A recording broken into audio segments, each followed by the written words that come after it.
Magandang hapon mula sa DOST Pag-asa. Narito ang latest weather update ngayong hapon, November 22, 2025.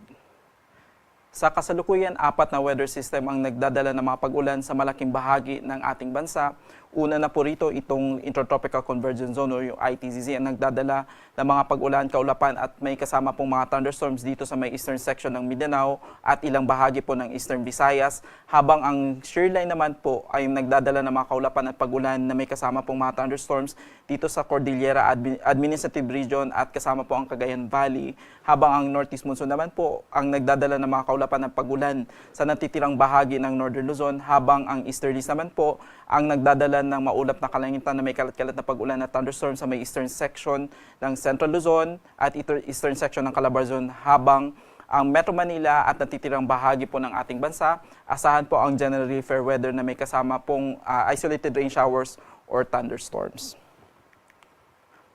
Para po sa lagay ng ating panahon bukas, dahil po sa epekto ng shear lines, asahan po na dito sa may Apayao, Cagayan, Isabela at Quirino ang maulap na kalangitan na may kalat-kalat na pag-ulan at thunderstorms, habang dito naman po sa natitirang bahagi ng Cagayan Valley at natitirang bahagi ng Cordillera Administrative Region, asahan po ang maulap na kalangitan na may kasamang pag-ulan dahil po sa epekto ng Northeast Monsoon. Habang sa Ilocos Region naman po, asahan po natin ang generally fair weather na may kasamang mahihinang pag-ulan dahil naman po sa epekto ng Northeast Monsoon.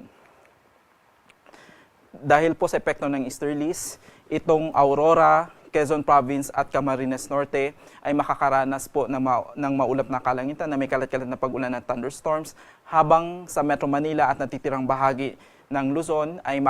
makakaranas po sila ng generally fair weather na may mataas na tsansa ng mga isolated rain showers or thunderstorms. Dahil naman po sa ITCZ, ang Eastern Samar, ang Southern Leyte at Bohol ay maaari pong makaranas ng maulap na kalangitan na may kalat-kalat na pag-ulan at thunderstorms. Kasama po dito ang Northern Mindanao, Caraga Region at Davao Region. Habang ang natitirang bahagi ng ating bansa, kasama po ang Palawan, natitirang bahagi ng Visayas at natitirang bahagi ng Mindanao, asahan po ang generally fair weather na may mataas na tsansa ng mga isolated rain showers or thunderstorms, lalo na po sa bandang hapon at gabi. Para po sa lagay ng ating karagatan, sa kasalukuyan wala po tayong nakataas na gale warning sa anumang bahagi ng ating bansa, ngunit patuloy pa rin po natin pinag-iingat ang ating mga kababayang mangingisda at may malilit na sasakyan pandagat sapagkat maaari po silang makaranas ng moderate to rough seas, particularly dito sa mga seaboards ng Northern Luzon at dito sa may eastern seaboards ng Central at Southern Luzon, dahil maaari po silang makaranas ng mga pag-alon na pwede pong umabot ng 2.1 hanggang 3.7 meters.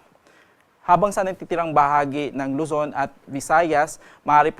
pong makaranas ang ating mga kababayan ng moderate sea condition, habang dito sa Mindanao, slight to moderate sea condition naman po ang aasahan. Para po sa 3-day weather outlook sa mga pangunahing lungsod ng ating bansa, patuloy pa rin makakaranas ng generally good weather ang Metro Manila by Monday, ngunit pagdating po ng Tuesday or Wednesday, asahan po ang maulap na kalangitan na may kalat-kalat na pag-ulan at thunderstorms. Habang dito sa Baguio City, dahil sa epekto ng Northeast Monsoon, patuloy pa rin po makakaranas ng generally fair weather na may kasamang mahinang pag-ulan by Monday, ngunit pagdating po ng Tuesday and Wednesday, asahan po ang maulap na kalangitan na may kalat-kalat na pag-ulan at thunderstorms, lalo na po sa bandang hapon at gabi. Dito sa may Legazpi City, dahil po sa epekto ng Intertropical Convergence Zone, patuloy pa rin makakaranas ng maulap na kalangitan na may kalat-kalat na pag-ulan at thunderstorms ang Legazpi by Monday hanggang Wednesday.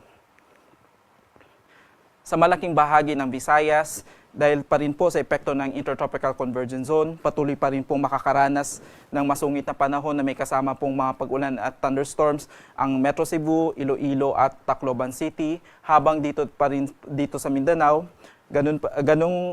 similar condition pa rin po ang maaari pong asahan dahil po sa epekto ng ITCZ. Kaya po by Monday to Wednesday, ang Metro Davao, Cagayan de Oro City at Zamboanga City ay makakaranas po ng masungit na panahon. Dahil po sa epekto ng shear lines, dahil masama pag-ulan na dala po nito, ay maaari po makaranas ng 50 to 100 mm sa pag-ulan itong Cagayan at Isabela by today hanggang bukas. Pagdating naman po ng bukas hanggang Monday afternoon po, dahil po sa epekto ng Intertropical Convergence Zone, ay maaari pong makaranas ng 50 to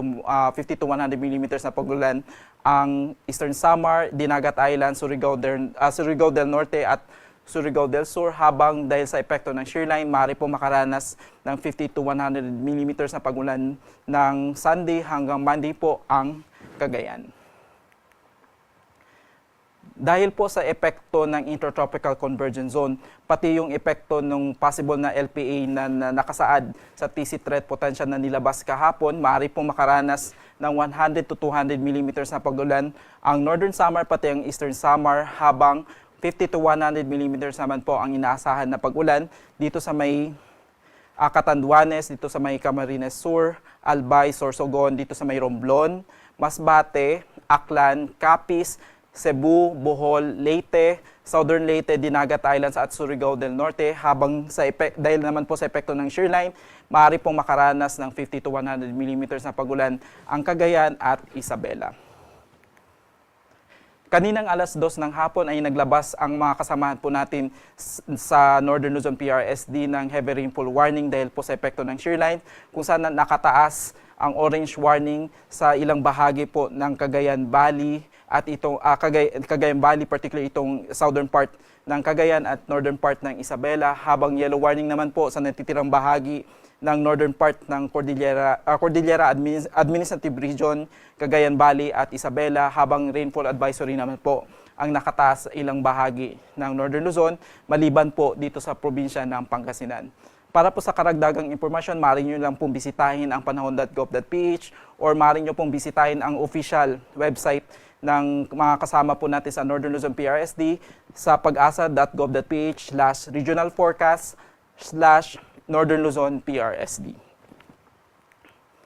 Dito sa Metro Manila, lulubog ang araw mamayang 5:24 p.m.